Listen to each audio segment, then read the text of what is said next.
মির্চি নিবেদন, গল্প gold mine. গল্প গোল্ড মাইন। বেয়ারা কাউকে খুনটুন নয় তো?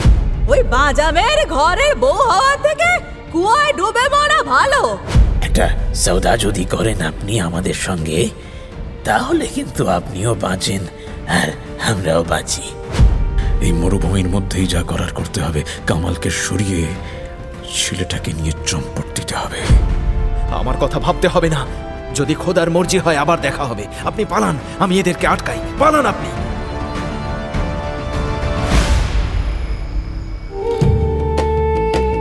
মির্চি গল্প গোল্ড মাইন শুনছেন আরব্য রজনী। আজ শুনবেন আলাদিন ও খলিফা হারুন আল রশিদ।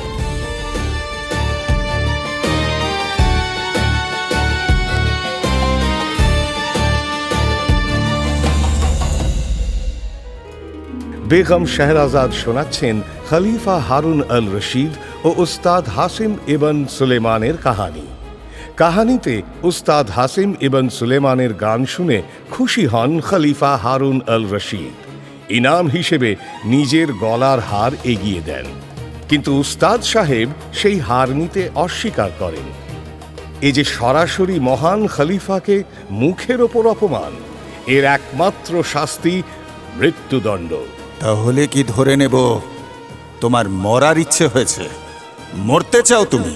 জি, আপনি তো মালিক, আপনার মর্জির ওপর তো আর কথা চলে না। তবুও যদি মেহরবানি করেন হুজুর, তো আমার জীবনের একটা কাহানি আপনাকে শোনাতে চাই। তারপর আপনি বিচার করবেন আমার এই হারটা নেওয়া উচিত কিনা। উস্তাদ শুরু করে গল্প। তখন উস্তাদের বয়স কম। সেই বয়সেই সে বেশ নাম করে ফেলেছে। একদিন জঙ্গলে ঘুরতে ঘুরতে নিজেরই গান শুনতে পায় উস্তাদ। গাইছে কোনো এক মহিলা, কিন্তু তার না আছে তাল, না আছে সুর। এমন বেসুরো গান শুনে কে না বিরক্ত হয়। তারপর সেই গান যদি হয় নিজের গান। বিরক্ত হয়ে উস্তাদ মহিলাকে খুঁজে বের করে। কোনো এক সুলতানের রক্ষিতা সে, সুলতানের প্রেয়সী। সুলতান প্রেয়সীকে নিয়ে ফুর্তি করতে এসেছে জঙ্গলে। সুলতান বা তার প্রেয়সী কেউই চেনে না উস্তাদ হাসিম ইবন সুলেমানকে। সুলতান আগ বাড়িয়ে উস্তাদকে ডেকে বসিয়ে তার প্রেয়সীর গান শোনায়। গান শুনে আরও চটে যায় উস্তাদ হাসিম। সরাসরি মুখের ওপর বলে দেয় যে গান তার পছন্দ হয়নি। তাতে আবার চটে যায় সুলতান। সে হাসিমকে গান শুরু করতে বলে। উস্তাদ হাসিম গান ধরতেই বদলে যায় পরিস্থিতি।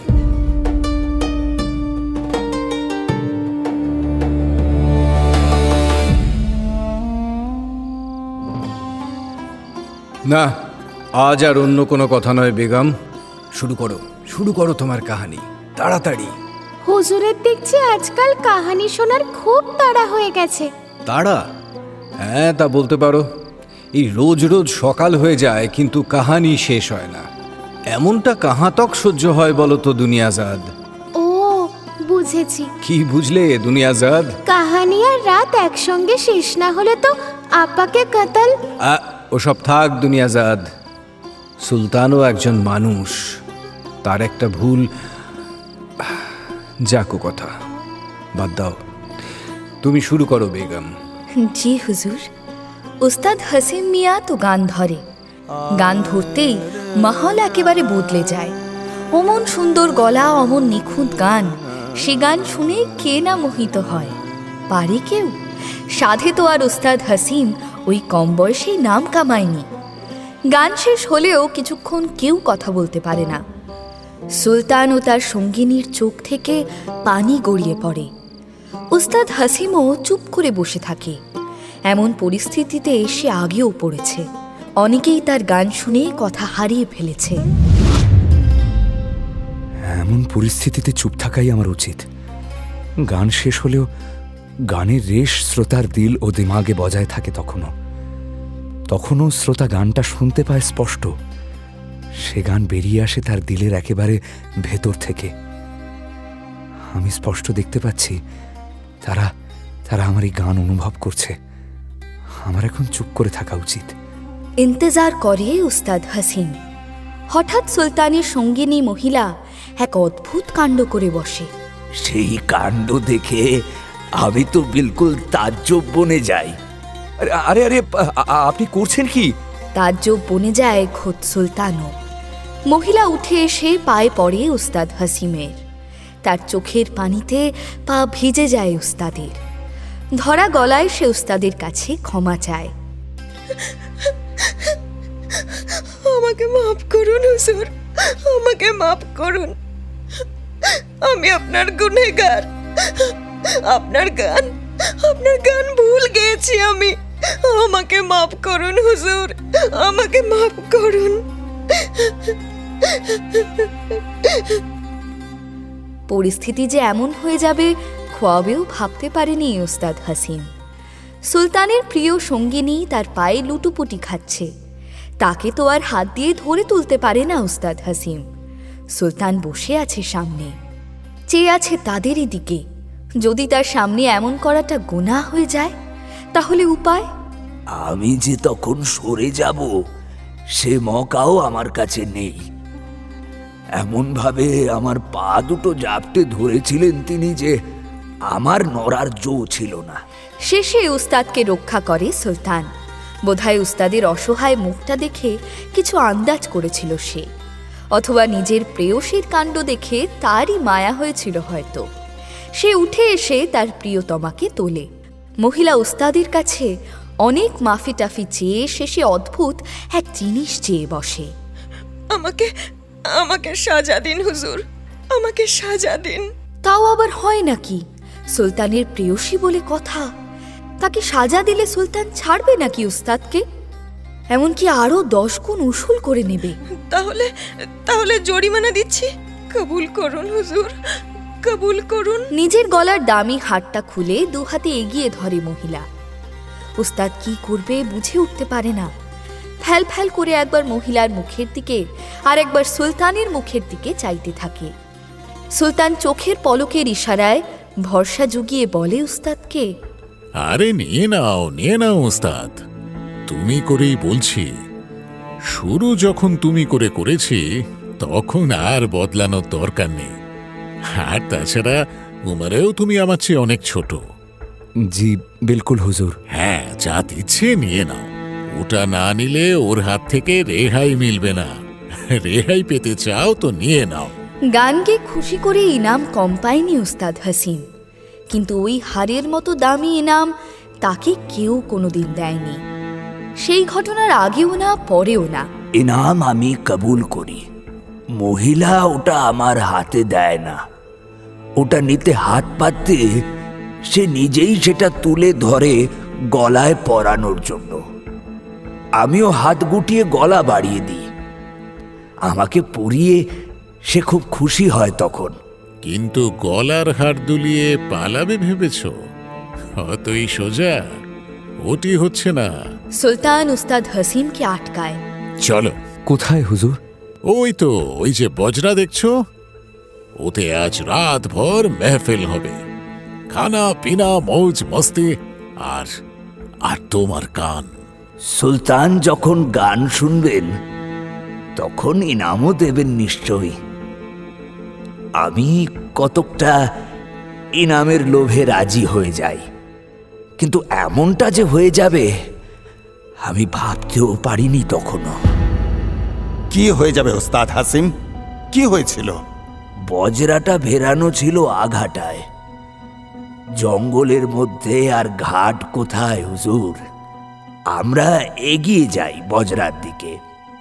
প্রথমে সুলতানের সঙ্গিনী উঠতে যায় বজরায়, আর উঠতে যেতেই দুলে ওঠে গোটা বজরাটা। অমনি সে পিছলে পড়ে যায় নদীর পানিতে। সুলতান তখন চিৎকার করে ওঠে তার নাম ধরে। তখন জানতে পারি ওর নাম সুবিয়া। কিন্তু মানুষটা কোথায়? তাকে তো তখন আর দেখা যাচ্ছে না।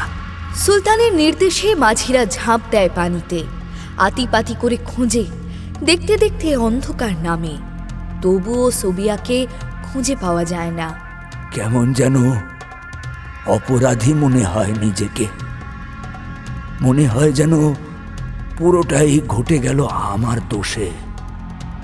তার দেওয়া হারটা যেন গলায় চেপে বসে দম বন্ধ করে দিতে থাকে আমায়। আমি তখন সেটা খুলে সুলতানের সামনে দু হাতে ধরে বলি, এটা ফেরত নিয়ে আমার উপর মেহেরবানি করুন হুজুর। কিন্তু সুলতান ফেরত নেয় না। সে উস্তাদ হাসিমকে বলে, না না, সে তোমাকে দিয়েছে, তার ইনাম ফিরিয়ে দিলে সে কষ্ট পাবে তো। উস্তাদ হাসিম ইবন সুলেমান থামে তার কাহিনী শেষ করে। খলিফা তখনও কিছু বলেন না। এবার তার রায় দেওয়ার পালা। কিছুক্ষণ ভাবেন তিনি, তারপর মুখ তুলে পিছনে দাঁড়িয়ে থাকা মসরুরকে বলেন, মসরুর, তোষাখানার দারোগাকে বল উস্তাদ হাসিম মিয়াকে 1000 দিনার দিতে। বলবি ওটা আমি ওকে ইনাম দিলাম। বাহ, শেষে উস্তাদ হাসিম ইবন সুলেমান তাহলে বেঁচে গেল সেই যাত্রায়। বিলকুল হুজুর, এবং শুধু বাঁচলই না, একেবারে 1000 দিনার ইনাম নিয়ে বাড়ি ফিরল। তারপর আর কি, কাহিনী শেষ হলো। হ্যাঁ, শেষ? না না না না না, ও বললে মানব না। কি বলো দুনিয়াজাদ? রাত এখনো বাকি, সুতরাং কাহানি তোমাকে শোনাতেই হবে। হ্যাঁ আপা, কাহানি শোনাও। নাও নাও, শুরু করো বেগম, শুরু করে দাও। জি হুজুর।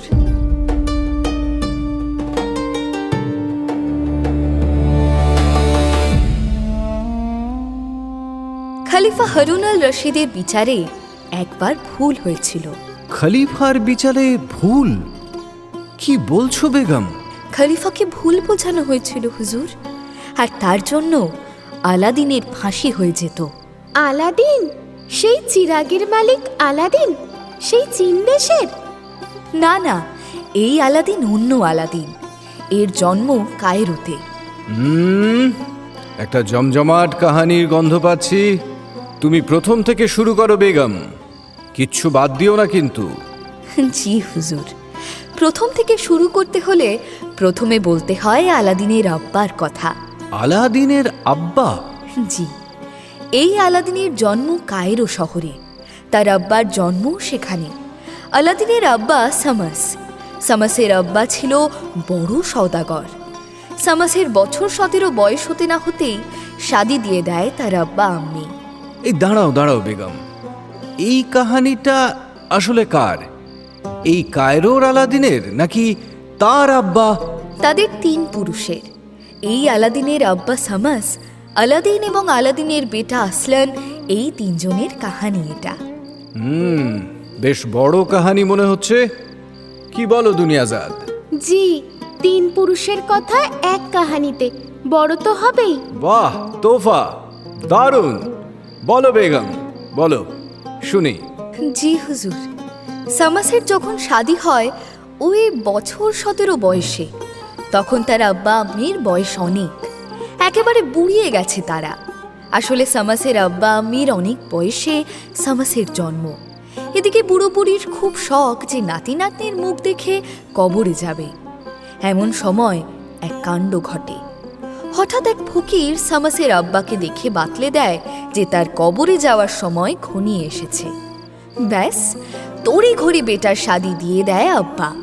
আর শাদির পরের দিন থেকেই বুড়ো বুড়ি শুরু করে দেয়, বিশেষ করে বুড়ি মানে সামাসের আম্মি তো লজ্জার মাথা খেয়ে শাদির পরের দিন সকালে ছেলেকে জিজ্ঞেসই করে বসে, কি রে বেটা, বিবি পছন্দ হলো? আহ, কি যে বলো না আম্মি। আম্মির কাছে আবার লজ্জা কি? দেখো বেটার মুখখানা, লজ্জায় একেবারে লাল হয়ে গেছে। বিবি পছন্দ হলো কিনা সেটা আম্মি তার বেটাকে জিজ্ঞেস করতে পারে না নাকি? কেন জিজ্ঞেস করতে পারে না? আম্মি তো বেটার সবচেয়ে বড় দোস্ত। বেটা তার মনের কথা আম্মিকে বলবে না তো কাকে বলবে? বেটাও যেমন মনের কথা আম্মিকে বলতে পারে, তেমন আম্মিও পারে বেটাকে মনের কথা জিজ্ঞেস করতে। তবে এখানেই যদি কথা শেষ হতো তাহলে কোনো অসুবিধা ছিল না, কিন্তু কথা তো এখানে শেষ হয় না। আম্মি বলে চলে, পছন্দ না হলে বল, মেয়ের তো আর অভাব নেই। তোর আব্বা কায়রোর সবচেয়ে বড় সওদাগর। সে আর কদিন, আব্বার পরে তার সব সম্পত্তি তোরই তো হবে। তোকে দামাদ করতে পারলে মেয়েদের আব্বারা আসমানের চাঁদ হাতে পাবে। তুমি কি যে বলো আম্মি, আমি মাথা মুন্ডু কিচ্ছু বুঝতে পারি না। আম্মির কবল থেকে পালাতে চায় সামাস, কিন্তু আম্মি ছাড়লে তো। আম্মি তাকে হাত ধরে টেনে বসিয়ে দেয় আবার। নিজের কথা শেষ না করে বেটাকে সে কিছুতেই যেতে দেবে না। আরে আরে শোন আমার কথা, আমাদের ধর্মে বলেছে 4টে পর্যন্ত বিবি রাখা যায়। ইচ্ছে হলে তুই 4টে শাদী করতে পারিস, আমাদের কোনো আপত্তি নেই। সে কি 4-4টে? মলজা, ওতে অমন করার কি আছে? হ্যাঁ, কত লোকেই তো করছে। একটা ওলাদের জন্য 4টে কেন? বাদশাহ সুলতানরা তো 4টে করে বেগমের পর 100 রক্ষিতাও রাখছে। একটা ওলাদ 100 রক্ষিতা? সেটাই তো বলছি রে বেটা, একটা ওলাদ এনে দে, ফুটফুটে একটা পুতুল। আমি আর তোর আব্বা আর কিচ্ছুটি চাই না, শুধু নাতি নাতির মুখ দেখে শান্তিতে চোখ বুঝতে চাই। আব্বা আম্মির এই নাতি নাতনির মুখ দেখে শান্তিতে চোখ বোঝার ইচ্ছেটাই দিনে দিনে সামাস আর তার বিবির দাম্পত্য জীবনে চরম অশান্তি ডেকে আনে। শাদীর প্রায় মাস 6 পরের ঘটনা। একদিন সামাস বাড়ি ফিরে দেখে তার বিবি একলা ঘরে কাঁদছে।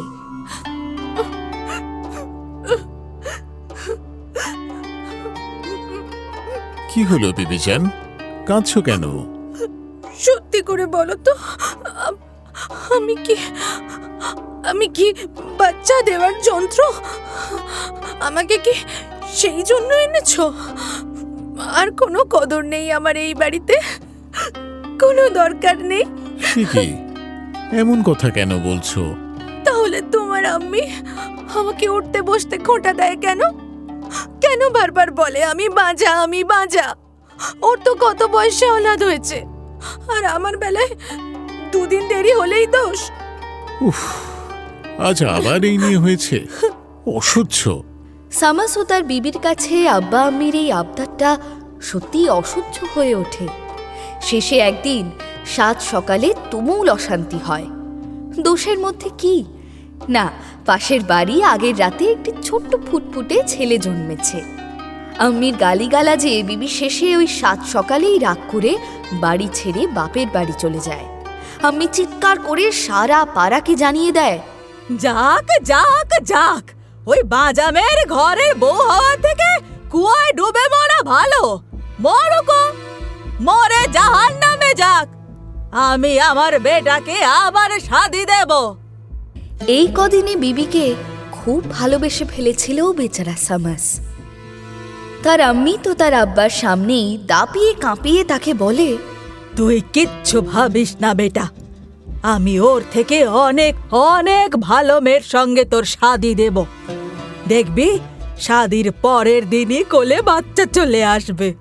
এবং এক নাগারে সামাসের আব্বাকেও তার আম্মি হুকুম দিয়ে বসে, শোনো, তুমি আজই বেটার জন্য মেয়ে দেখো, ওকে আবার শাদী দেব।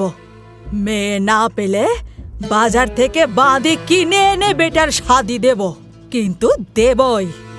আম্মির কথা শুনে তো দারুণ চিন্তায় পড়ে যায় সামাস। সকালের নাস্তা পানি কিছুই জোটে না, জুটবে কি করে? তৈরি হলে তো জুটবে। শেষে খালি পেটেই দোকানে এসে বসে সে। এই দোকানটা তার আব্বার ছিল। শাদীর আগের দিনও বাপ বেটায় মিলে দোকান সামলেছে। শাদীর পরদিন থেকে তার আব্বা আর দোকানে বসে না। সামাস একাই দোকান সামলায়। দোকানে ভারী কাটতি, সারাদিন ভিড় লেগেই থাকে। খোদ সুলতান আমির ওমরাদের মাল যায় ওই দোকান থেকে। বড় বড় সওদাগররা ভিন দেশে পাড়ি জমানোর আগে ওই দোকানে মাল কিনতে আসে। দোকানে বহু দালালও আনাগোনা করে। এদের মধ্যে একজন সামসাম। সামসাম ভারী ধূর্ত লোক, একেবারে আদর্শ দালাল। সওদাও সে ভালো আনে। ছোটখাটো সওদা তার চোখে পড়ে না, তার সব বড় বড় ব্যাপার। তার আবার সামাসের সঙ্গে ভারী দোস্তি। 7 সকালে সামাসের শুকনো মুখ দেখে, তার কথাবার্তা শুনে খটকা লাগে সামসামের। তার উপরে সামাস বারবার হিসাব ভুল করছে দেখে সে বুঝে যায় নিশ্চয়ই কোনো গন্ডগোল হয়েছে। সে সামাসকে আড়ালে ডেকে জিজ্ঞেস করে, কি হয়েছে বলো তো সামাস মিয়া? কি কিসের কিসের কি হয়েছে? এ আমাকে তুমি ফাঁকি দেবার চেষ্টা করো না কিন্তু। দালালের চোখ আমার, লোকের মুখ দেখে হাল হকিকত সব আমি বুঝে যাই। তোমার মুখ বলে দিচ্ছে কিছু একটা হয়েছে। কাজে মন নেই, বারবার হিসেব ভুল করছো, মুখ শুকনো, কথা বলছো না ঠিক করে। তা আবার কি তোমার আম্মি ভাবিজানকে? সে চলে গেছে। চলে গেছে মানে? কে চলে গেছে? তোমার ভাবিজান। আজ সকালে আম্মি এমন কথা শুনিয়েছে যে সে রাগ করে বাড়ি ছেড়ে বাপের বাড়ি চলে গেছে। সর্বনাশ! বলো কি গো? কিন্তু সর্বনাশ বলে মাথায় হাত দিয়ে বসে থাকলেই তো আর হবে না। হ্যাঁ, তা কিছু তো একটা করতে হবে সামাস ভাই। সামসাম আগের ঘটনা সবই জানত। সামাসই বলেছিল তাকে।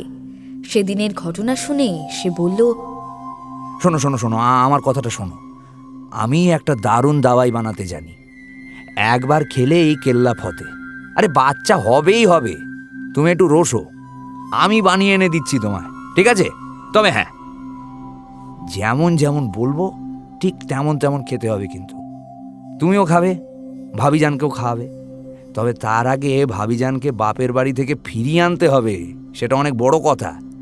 নইলে বাচ্চাটা হবে কার পেটে? হ্যাঁ, দাওয়াই তো বানিয়ে এনে দেয় সামসাম। দাওয়াই নেওয়ার তর তারিকাও বাতলে দেয়। কিন্তু সমস্যা হয়ে দাঁড়ায় বিবিকে বাপের বাড়ি থেকে ফিরিয়ে আনা। কিন্তু গিয়ে বললেই কি আর সে আসবে? আরে খুব আসবে, একবার গিয়ে বলো না তুমি। আর যদি ধরো সে না আসতে চায় তো তো তো একটা খালি ঘরে ঢুকিয়ে দরজা বন্ধ করে আচ্ছা সে কাতুকুতু দেবে। হ্যাঁ, দেখবে সব রাগ গলে একেবারে পানি হয়ে গেছে। আরে মেয়েদের মন বলে কথা, ভালোবাসার মানুষটার ওপর কতক্ষণ আর রাগ করে থাকতে পারে বলো তো? কিন্তু আম্মিকে কি বলবো? সেও তো ক্ষেপে আছে, বিবিকে ঢুকতেই দেবে না বাড়িতে। আরে সেও দেবে, খুব দেবে, বলছি তো। নাতি নাতনির লোভ দেখালে শুধু ঢুকতেই দেবে না, একেবারে বিছানা করে ফুল দিয়ে সাজিয়ে দেবে তোমার জন্য, তুমি মিলিয়ে নিও।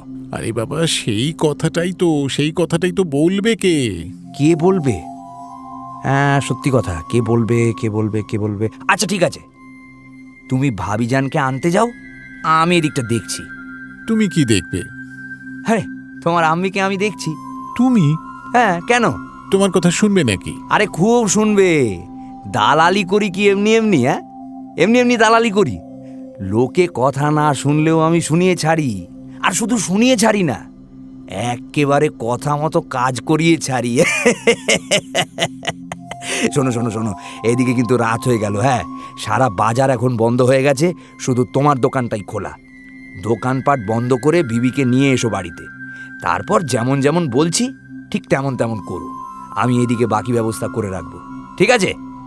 দালাল সামসামের দাওয়াইয়ের কারণেই হোক কি খোদার ইচ্ছা, এর ঠিক 3 মাস পরে বিবি বুঝতে পারে যে কেউ আসছে। হায় আল্লাহ, এতদিনে মুখ তুলে তাকালে তুমি। শুক্রিয়া, লাখ লাখ শুক্রিয়া তোমার। আমি তো খবর শুনে আল্লাহকে লাখ লাখ বার শুক্রিয়া আদা করে। সামাস মিয়াও খুশি হয়। দালাল সামসামকে ডেকে বলে, কি বলে যে তোমার শুক্রিয়া আদা করব? আরে তোর শুক্রিয়ার কি আছে সামস মিয়া? দোস্তিতেও সব শুক্রিয়া টুকরিয়া চলে না। এবং সময় মতো সুন্দর ফুটফুটে ফর্সা একটা বেটা হয় সামাসের। আদর করে সে বেটার নাম রাখে আলা আলদিন, আলাদিন। এরপর কেটে যায় আরও 17টা বছর। এর মধ্যে যখন আলাদিনের বয়স 4 কি 4.5, তখন একদিন হঠাৎ সামাসের আব্বা মারা যায়। তার প্রায় বছর 2 মাথায় মারা যায় সামাসের আম্মি। সামাস ও তার বিবির আর কোনো অলাদ হয় না। আলাদিনকেই তারা মনের মতো করে মানুষ করে। দিনে দিনে আলাদিনের রূপ যেমন ফেটে পড়ে, তেমন গুণগুলোও ফুটে ওঠে। লেখাপড়া, খেলাধুলো, গান বাজনা সবেতেই লায়েক হয়ে ওঠে এই আলাদিন। কিন্তু কি লাভ এত সব শিখে? হায় আল্লাহ, এ কি বলছিস আলাদিন? বিদ্যে কি ফেলনা নাকি? শিখে কি লাভ মানে? কি লাভ মানে কি লাভ? পরিষ্কার কথা, একেবারে সোজা সাপটা। এর মধ্যে তো কোনো মার প্যাচ নেই আম্মি। সামাসের বিবি তার বেটার ইঙ্গিত বুঝতে পারে না, বুঝিয়ে দেয় আলাদিন নিজেই। এত লেখাপড়া শিখলাম, গান বাজনা শিখলাম, আব্বার ইচ্ছায় তলোয়ার চালানো শিখলাম, ঘোড়ায় চড়া শিখলাম, উট দৌড় শিখলাম, কিন্তু এই সব কিছু করে তাতে কি? সেই তো আব্বা নানার দোকানে দাঁড়িপাল্লা নিয়ে বসে খদ্দের সামলাতে হবে।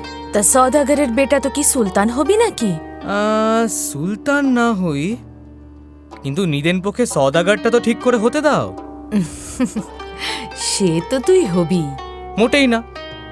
বলো দোকানদার হব, সওদাগার কোথায় হব? দোকানদার বুঝি সওদাগর নয়? সওদা করে না দোকানে বসে? তাহলে তোর আব্বা সারাদিন কি করে দোকানে বসে? দোকানদারি। কি দোকানদারি? হ্যাঁ, ওটা তো সওদাগারি নয়। সওদাগার হচ্ছে সিন্ধবাদ। জাহাজ বোঝাই করে মাল নিয়ে আকুল দরিয়ার ওপর দিয়ে সে চলেছে, চলেছে আর চলেছে। ওপরে আসমান নীল, নিচে দরিয়া নীল। উফ! সত্যি করে বল তো বেটা, তুই প্রেমে পড়েছিস না? কোনো পেতনি তোর মাথা খেয়েছে বলতো?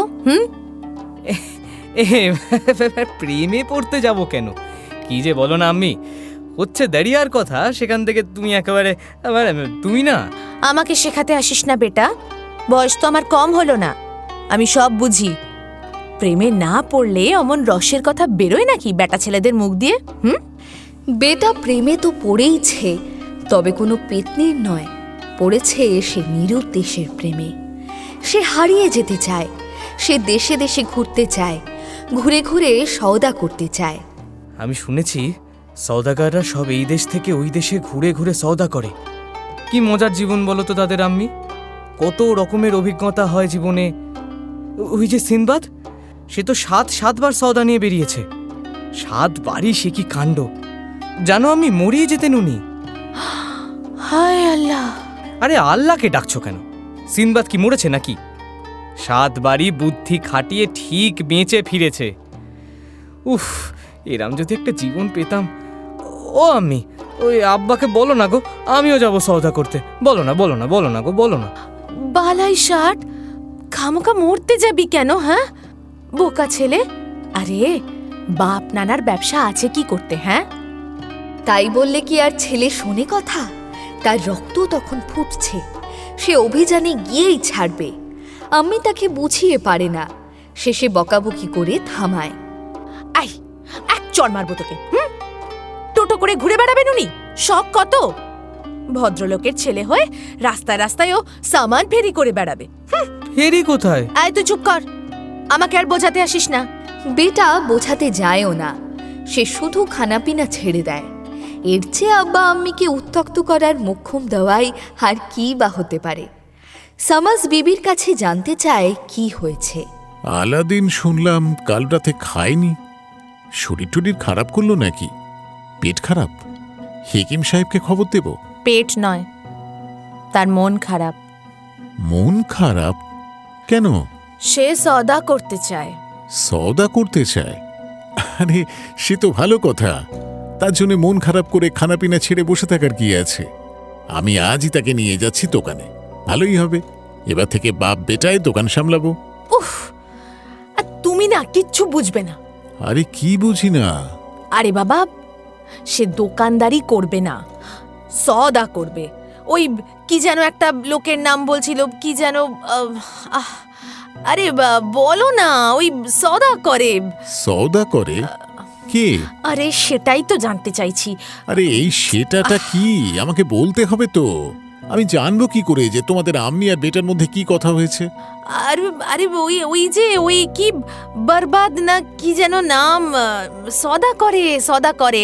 আরে 7 বার নাকি সওদা করতে গিয়ে মরতে বসেছিল। ওই 7 বার সওদা করতে গিয়ে মরতে বসেছিল? বরবাদ? না না না, সিন্ধবাদের কথা বলছো না তো? হ্যাঁ হ্যাঁ হ্যাঁ হ্যাঁ, ওই ওই ওই ওই সিন্ধবাদ, সিন্ধবাদ, হ্যাঁ। আরে সে তো দুনিয়ার শ্রেষ্ঠ সওদাগর। তোমার আলাদিনও না তার মতোই হতে চায়। বেটার আবদার শুনে তো সামাসের বুকটা ছ্যাঁত করে ওঠে। অমন বিপদের মধ্যে কি কেউ জেনে শুনে নিজের বেটাকে ঠেলে দিতে পারে? সে জানিয়ে দেয়, না না না না না না দেখো দেখো, ওসব সাউতা টাউতা করে কাজ নেই। ওকে বরং দোকানে নিয়ে যাবো এবার থেকে। শোনো, তুমি বেটাকে তৈরি করে দাও, আজই আমার সঙ্গে চলুক। আলাদিন আর কি করে, আব্বার হুকুম ফেলতে তো পারে না। সুতরাং আব্বার সঙ্গে সে দোকানে যাওয়া শুরু করে। দোকানে গিয়ে তার ইচ্ছেটা আরও জাগার দিয়ে ওঠে। দোকানে বড় বড় সওদাগরদের আনাগোনা লেগেই থাকে। তাদের কাছে গল্প শোনে সে। বুঝলে মিয়া, এবার গেছিলাম সেই দুনিয়ার একেবারে ওই পারে, ওই পূব দিকে চীন দেশে। চীন দেশ? বাবা, সে তো অনেক দূর।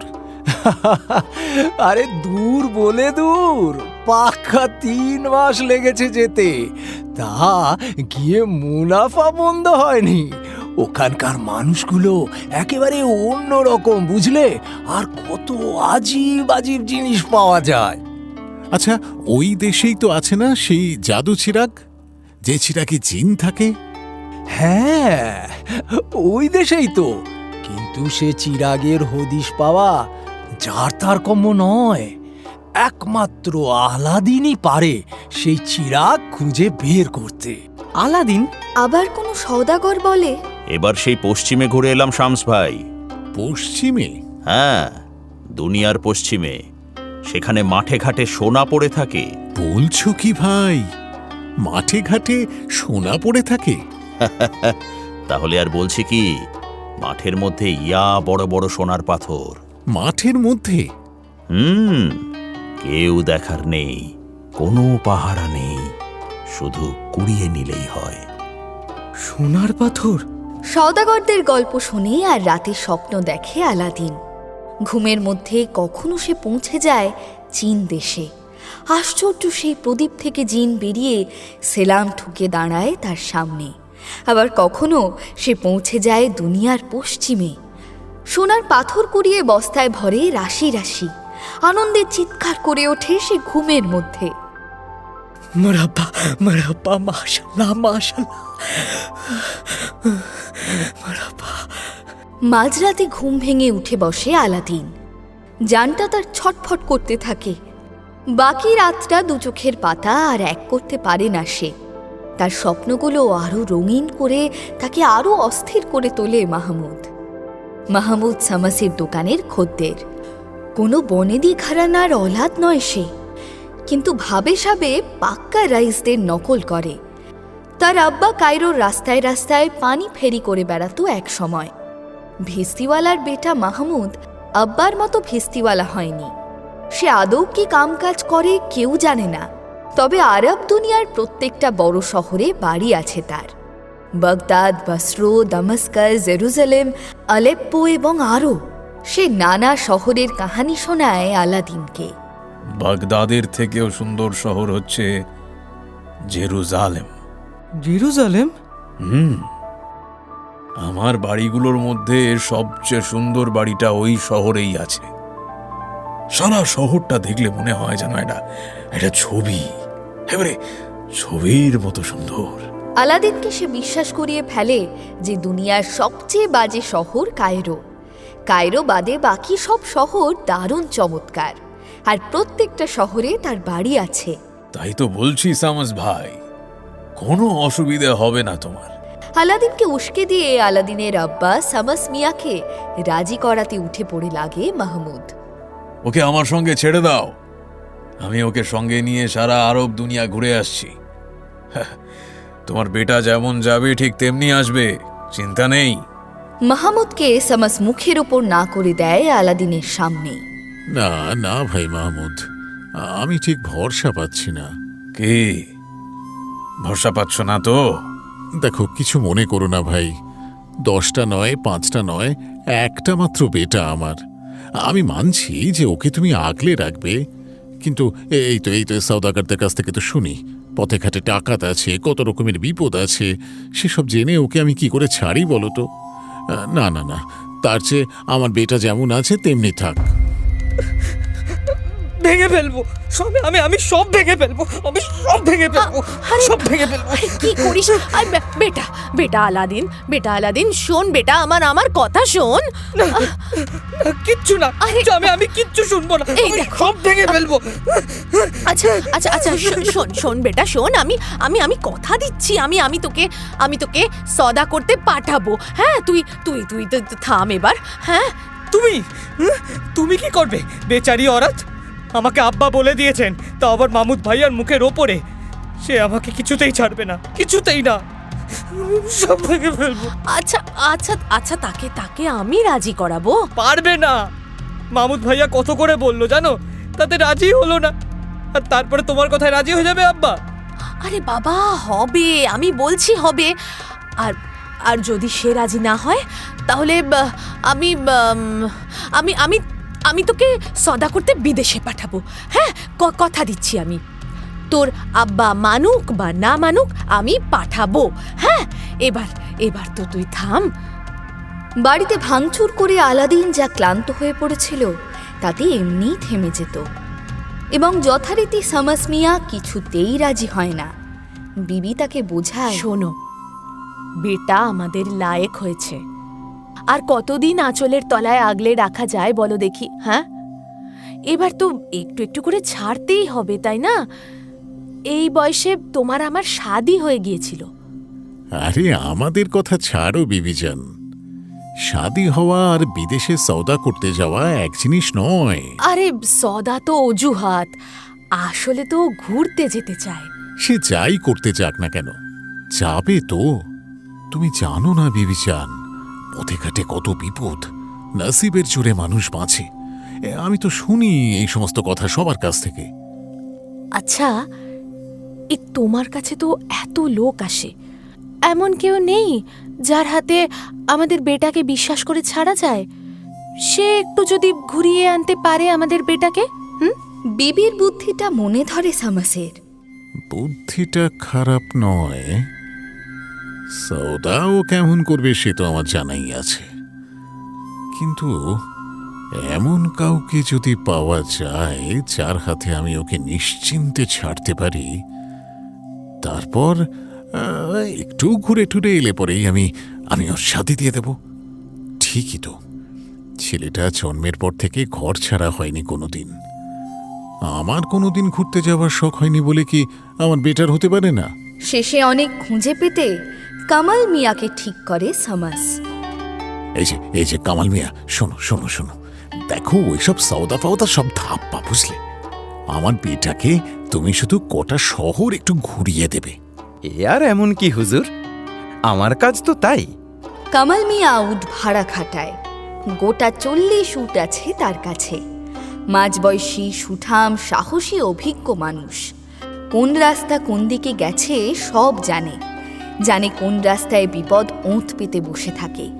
সুতরাং কামাল মিয়ার ওপর ভরসা করে শামাস। বেটাকে জানিয়ে দেয়, তাহলে আগামী জুম্মাবারে নামাজ আদা করে বেরিয়ে পড়বে। জুম্বাবার মানে কাল বাদে পরশু? হ্যাঁ, আমি কামাল মিয়াকে ঠিক করেছি। ওর ওই 40টা মতো উট আছে, ওতে সওদাপাতি বেঁধেছেদে রওনা দেবে তোমরা। তবে একটা কথা, কামাল মিয়ার কথা কিন্তু অক্ষরে অক্ষরে শুনে চলবে, তার ইজাজত ছাড়া একটা পাও ফেলবে না। ঠিক আছে আব্বা।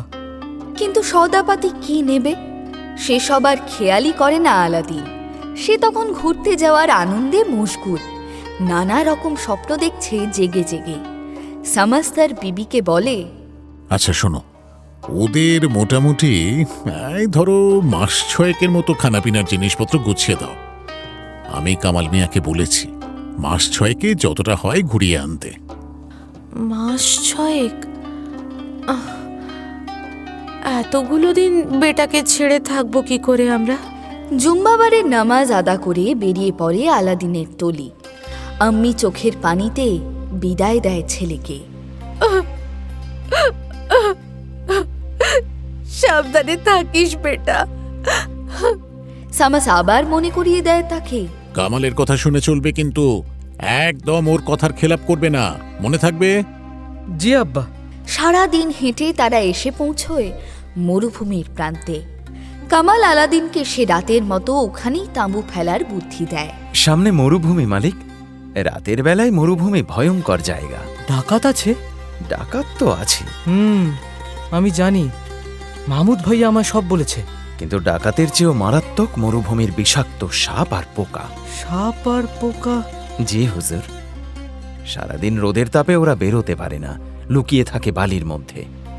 সন্ধে হলে যেই বালি ঠান্ডা হতে শুরু করে, তখন সব একে একে বের হয়। ওদের তখন পেটে খিদে থাকে, তখন ওদের সামনে পড়লে আর রক্ষে নেই, কামড়াবেই কামড়াবে। কামাল মিয়ার কথা মতো তাঁবু ফেলা হয়। আলাদিনের দল একটু গুছিয়ে বসতেই আর একটা দল এসে জোটে সেখানে। তারাও পাশেই তাঁবু ফেলে। এ আবার কোথা থেকে উড়ে এসে জুড়ে বসল, বেটা জোচ্চোর। দলের নেতাকে দূর থেকে দেখেই চিনতে পারে কামাল, আর কেউ নয় সে খোদ মাহমুদ। মাহমুদ সম্পর্কে ভালোই জানে কামাল, একদম পছন্দ করে না তাকে। মাহমুদও কামালকে ভয় পায়, তাই সে আর আলাদিনের সঙ্গে দেখা করতে যেতে পারে না। সে লোক পাঠায় আলাদিনের কাছে। মাহমুদের লোক আলাদিনকে কুর্নিশ করে জানায়, আমাদের হুজুর মানে আপনার মাহমুদ ভাইয়া আজ রাতে আপনাকে দাওয়াত দিয়েছেন। ও আচ্ছা, তা মাহমুদ ভাইয়া সে কোথায়? জি, ওই তাঁবুতে। দূরের তাঁবুগুলোর দিকে হাত দিয়ে ইশারা করে দেখিয়ে বলে মাহমুদের লোক। আলাদিন এক ঝলক দেখেই বলে, চলো। বাধা দেয় কামাল। সে আলাদিনের হাতটা চেপে ধরে। আলাদিন অবাক হয়ে যায়। সে একবার আলাদিনের মুখটা মেপে নিয়ে মাহমুদের পাঠানো লোককে বলে, তোমার মালিককে গিয়ে বলো আমাদের মালিক একটু পরে যাচ্ছেন, আর হ্যাঁ, উনি একা যাবেন না, আমিও যাব ওর সঙ্গে। জি হুজুর, বহুত খুব। সেলাম ঠুকে বিদায় নেয় মাহমুদের লোক। আলাদিন চোখে সওয়াল নিয়ে কামালের দিকে ফিরতেই কামাল বলে, একটু বিশ্রাম নিয়ে নিন হুজুর, তারপর যাওয়া যাবে। মাহমুদ ভাইয়া তো আমাকে একা ডেকেছিল। জানি মালিক, কিন্তু আপনার আব্বার হুকুম, প্রতিটা মুহূর্ত আপনাকে চোখে চোখে রাখতে হবে। এক মুহূর্তের জন্য চোখের আড়াল হতে দেওয়া যাবে না। উফ, আবার হুকুম? না মানলে তক্ষুনি ফিরে যাওয়ার হুকুম তিনি দিয়ে রেখেছেন মালিক। এখন আপনার ইচ্ছে। আলাদিন আর কথা বাড়ায় না। একটু রাতের দিকে কামালকে সঙ্গে নিয়ে হাজির হয় মাহমুদের তাঁবুতে। মাহমুদ তাকে দেখে জড়িয়ে ধরে। আলাদিন, মাহমুদ ভাইয়া, রাস্তায় যে দেখা হয়ে যাবে আমাদের, আমি তো ভাবতেই পারিনি। মাহমুদের মুখের ওপর জবাবটা দেয় কামাল, তাও আবার একটা সওয়াল করে। না জেনেই দাওয়াত দিয়ে দিলেন মালিকের নামে? আমি খেয়াল করেছি, আপনি যখন এসেছেন তখন মালিক তাঁবুর মধ্যে বিশ্রাম করছেন, আর তখনই আপনার লোক হাজির হয় আপনার দাওয়াতের খবর নিয়ে। তার মানে আপনি আগে থেকেই জানতেন যে মালিক এই পথে আসছেন, এবং দাওয়াত যে দেবেন সেটা আগে থেকেই ঠিক করে রেখেছিলেন। আমি মানে একটু ইতস্তত করে জবাব খুঁজে না পেয়ে হেসে অবস্থার সামাল দিতে চেষ্টা করে মাহমুদ। আপনার কিন্তু গুপ্তচর হওয়া উচিত ছিল কামাল ভাই। ও, আমার নামটাও জানেন দেখছি, কিন্তু আমার যতদূর মনে পড়ছে আমাদের আলাপ হয়নি কোনোদিন। মানে আপনাকে আপনাকে কে না চেনে বলুন? সারা কায়রো চেনে। আপনার মতো লোক দ্বিতীয়টি আর কে আছে? কামালের ব্যবহার মাহমুদকে অনেকটাই দমিয়ে দেয়। মাহমুদ বুঝে যায় কামাল থাকলে তার উদ্দেশ্য সফল হবে না। ওই কামালকে আগে সরাতে হবে, নইলে ওই ছেলেটাকে কবজা করা যাবে না। এই মরুভূমির মধ্যেই যা করার করতে হবে, কামালকে সরিয়ে ছেলেটাকে নিয়ে চম্পট দিতে হবে। তারপর পরদিন সকালে আবার শুরু হয় যাত্রা। আলাদিনের দলের পিছন পিছন মাহমুদের দল চলে। বিকেলের দিকে একটা মরুদ্যানে তারা তাঁবু ফেলে। মাহমুদের দল তাঁবু ফেলে একটু দূরে। সে রাতেও আলাদিনের নামে দাওয়াত আসে মাহমুদের কাছ থেকে, এবং সে রাতেও সে আগের দিনের মতো আলাদিনকে নিয়ে উপস্থিত হয় কামাল। মাহমুদ হেসে বলে, আজ অন্তত আর সন্দেহ করবেন না যে আমি আলাদিনের কথা জানলাম কি করে? না, সে সন্দেহ করব না, করার সুযোগও নেই। তবে চিন্তা হচ্ছে। কিসের চিন্তা? আপনি যেভাবে দাওয়াতের পর দাওয়াত দিচ্ছেন তাতে চক্ষু লজ্জার খাতিরে আপনাকেও অন্তত একবার দাওয়াত দেওয়া উচিত। কিন্তু কি করি বলুন, মন থেকে ইচ্ছে হচ্ছে না।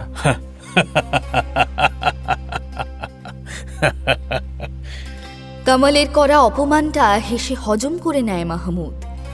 কামালও নিশ্চিন্ত হয়ে যায় যে মাহমুদের মতলব কিছু ভালো নয়।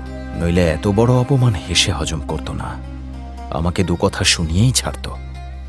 আলাদিনের মনে এমন কোনো প্যাঁচ খোঁজ নেই, সে দিব্যি আড্ডা জমায় মাহমুদের সঙ্গে। বাগদাদে আবার সরাইখানা কেন? আমার বাড়িতেই তো উঠতে পারো তোমরা।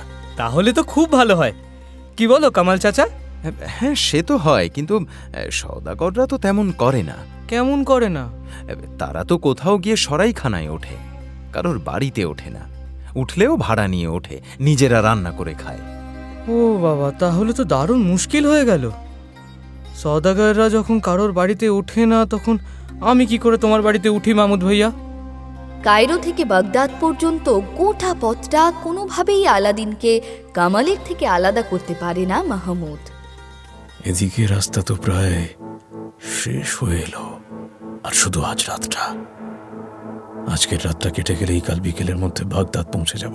না না না না না, একবার বাগদাদ পৌঁছে গেলে তখন আর কিচ্ছু করা যাবে না। যা করার আগেই করতে হবে। ওই ছেলেটাকে নিয়ে ভেগে পড়তে হবে এখান থেকে। সে রাতে একটু অন্য চাল চালে মাহমুদ। আলাদিনের দলের সবার দাওয়াত দেয় সে, শরাবের বন্যা বইয়ে দেয় দাওয়াতে, কিন্তু সে নিজে এক ফোঁটাও খায় না, আর আলাদিনকে কামাল খেতে দেয় না। আপনি এখনো নাদান মালিক, ওসব আপনার খাওয়ার জিনিস নয়। সে রাতে তখন দুটি দলের সকলে মদের নেশায় চুর। মাত্র 3 জন, আলাদিন, কামাল ও মাহমুদ সুস্থ রয়েছে। তখন হঠাৎ ডাকাত দল আক্রমণ করে। ডাকাত, ডাকাত, ভাই সব ডাকাত, হুঁশিয়ার, হুঁশিয়ার! আর হুঁশিয়ার, হুঁশ থাকলে তো হুঁশিয়ার থাকবে। সকলেই তো মদ খেয়ে ঢলে পড়েছে, উঠে দাঁড়ানোর ক্ষমতা নেই। আপনি আপনি পালান মালিক, তুরন্ত! আর তুমি কামাল চাচা? আমার কথা ভাবতে হবে না, যদি খোদার মর্জি হয় আবার দেখা হবে। আপনি পালান, আমি এদেরকে আটকাই। পালান আপনি। একা কামাল আর কতক্ষণ অতগুলো ডাকাত আটকে রাখতে পারে? ডাকাতদের হাতে প্রাণ হারায় কামাল। ডাকাতরা দলের বাকিদেরও রেয়াত করে না। নেশার ঘরে চুর সব কটাকে হত্যা করে তারা। সব লণ্ডভণ্ড করে দিয়ে যা পায় তাই নিয়ে চলে যায় ডাকাত দল। এই ফাঁকে মাহমুদ যে কোথায় গা ঢাকা দেয় যান বাঁচাতে, তাকে আর কেউ খুঁজে পায় না। আর আলাদিন, সে ওই রাতেই ছুটতে থাকে মরুভূমির মধ্যে। ছুটতে ছুটতে সকাল হয়ে যায়, রোদের তেজ বাড়তে থাকে। বেশ বেলার দিকে সে এসে পৌঁছয় বাগদাদ শহরের বড় ফটকের সামনে। ফটক পেরিয়ে বিধ্বস্ত আলাদিন ঢুকে পড়ে শহরে।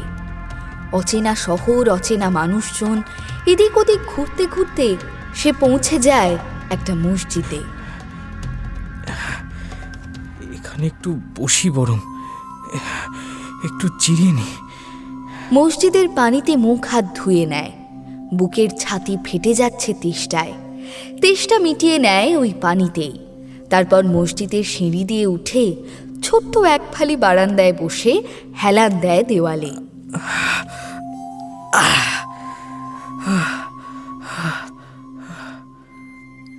এখানে মাহমুদ ভাইয়ার একটা বাড়ি আছে বলেছিল, কিন্তু সেখানে গেলে কি লাভ হবে? মাহমুদ ভাইয়াকে সেখানে পাবো? ডাকাতরা ওকে আবার মেরে দেয়নি তো?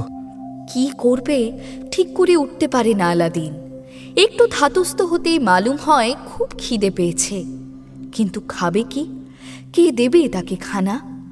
তার কাছে তো একটা দিনার বা দিরহামও নেই যে কিছু কিনে খাবে। অগত্যা পেট ভরে মসজিদের পানি খেয়ে নেয়। খেয়ে হেলান দিয়ে বসতেই ঘুম পেয়ে যায়। ঘুম ভাঙে কারুর ডাকে।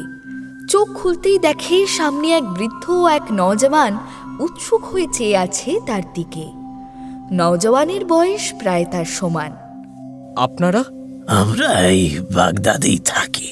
ও আচ্ছা আচ্ছা আচ্ছা। হুজুর কি পরদেশি? হ্যাঁ, মানে আমি ওই কায়রো থেকে আসছি। সওদা করব বলে বেরিয়েছিলাম।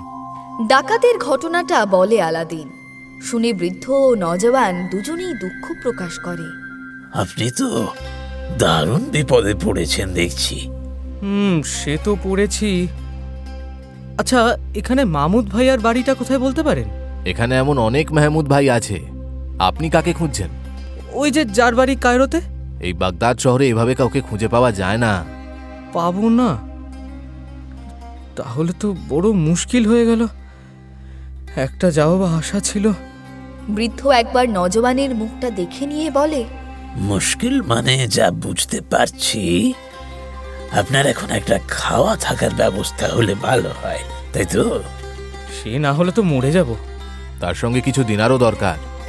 আর কিছু না হোক, ফিরতে হবে তো আপনার আব্বা আম্মির কাছে। সে তো পরের কথা হুজুর। দেখুন, একটা সওদা যদি করেন আপনি আমাদের সঙ্গে, তাহলে কিন্তু আপনিও বাঁচেন আর আমরাও বাঁচি। বৃদ্ধর কথা শুনে বেশ অবাক হয় আলাদিন। কি সওদা? আপনার থাকার ব্যবস্থা, খাওয়া দাওয়া, পোশাক আশাক সব আমরা দেব। কিছু দিনারও দেব। এই ধরুন 1,000-5,000। 5,000? তাতে তো দুনিয়া ঘুরে কায়রোতে ফিরতে পারবো আবার। আর শুধু দিনার কেন, সঙ্গে একটা 1,000 দিনার দামের ঘোড়াও দেব, আপনার ফিরতে সুবিধে হবে। আলাদিনের তো বিশ্বাসই হয় না ওদের কথা শুনে। কিন্তু আপনি এত সব দেবেন, কিন্তু কেন? আমাদের একটা কাজ করে দিতে হবে। কাজ? কি এমন কাজ? মানে কাজটা আসলে একটু বেহারা কাজ। বেহারা? কাউকে খুন টুন নয় তো? না না না না, ওসব খুন খারাপের মধ্যে আমরা নেই। আসলে আমাদের ধর্মের একটা আইনে একটু ফেঁসে গেছি আমরা। এখন আপনি পারেন আমাদের বাঁচাতে, তাতে আপনারও মুনাফা আর আমাদেরও মুনাফা। কিন্তু কাজটা কি? বলছি। কাজটা কি আপা? সময় তো শেষ বেহেন, আর বলা যাবে না, সকাল হয়ে গেছে। এই বেগম, এটা কি হলো? কোনটা হুজুর? তুমি যে বললে খলিফা আছে এই কাহানিতে, তো কই খলিফা কোথায়? তিনি আর আসার সময় পেলেন কোথায়? ও আচ্ছা, মানে পরে আসবেন? আসবেন তো অবশ্যই, এবং ভুল বিচার করবেন যাতে আলাদিনের জান নিয়ে টানাটানি হবে। তারপর শেষে আবার ভুল শুধরে আলাদিনকে বাঁচাবেনও।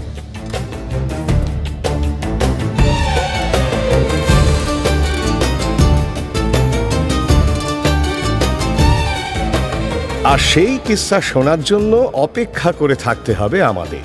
আজকের সময় শেষ। ফিরে আসব পরের পর্বে, মানে মির্চি গল্প গোল্ড মাইনের নিবেদন আরব্য রজনীর অন্তিম পর্বে।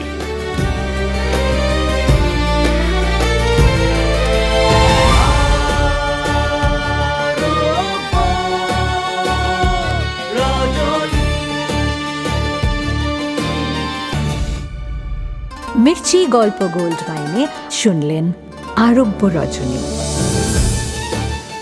গল্প পাঠে শেখর, শাহরিয়ার, শঙ্কর চক্রবর্তী, দুনিয়াজাদ, বর্ণালী দে বর্মন, শেহরাজাদ, সাঁজবাতি দাস, খলিফা, সুদীপ্ত ঘোষ, মহিলা সঙ্গীতা গাঙ্গুলি, সুলতান, সঞ্জয় দত্ত, হাসিন, আর্য জানা, আজিজ, সায়ন্তন ঘোষ, আম্মি শ্রমণা রায় চৌধুরী, আলাদিন, অভিক ঘোষাল, কামাল, স্পন্দন দাস, বন্দা, অর্ঘ্যমাল্য মাইতি, বিবি, আম্রপালি ঘোষ মিত্র, মাহমুদ, কৌশিক ব্যানার্জি, সওদাগর 1 এবং সওদাগর 2, অর্ঘ্য বসু এবং ইন্দ্রনীল ভাদুরী। নাট্যরূপ শিবাশিস বন্দ্যোপাধ্যায়। নাট্যরূপ সহায়তা শুদ্ধ সত্য দাশগুপ্ত। শব্দগ্রহণ ও আবহ সত্যজিৎ সেন। শব্দ পরিকল্পনা ও মিশ্রণ সব্যসাচী মুখার্জি। পরিচালনা শাওলি মজুমদার। সৃজনশীল পরিচালনা ইন্দ্রাণী চক্রবর্তী। প্রযোজনা প্যাস্টেল এন্টারটেইনমেন্ট। মির্চি গল্প গোল্ড মাইন আপনার জন্য exclusively Mirchi Bangla YouTube channel এবং গানা অ্যাপে।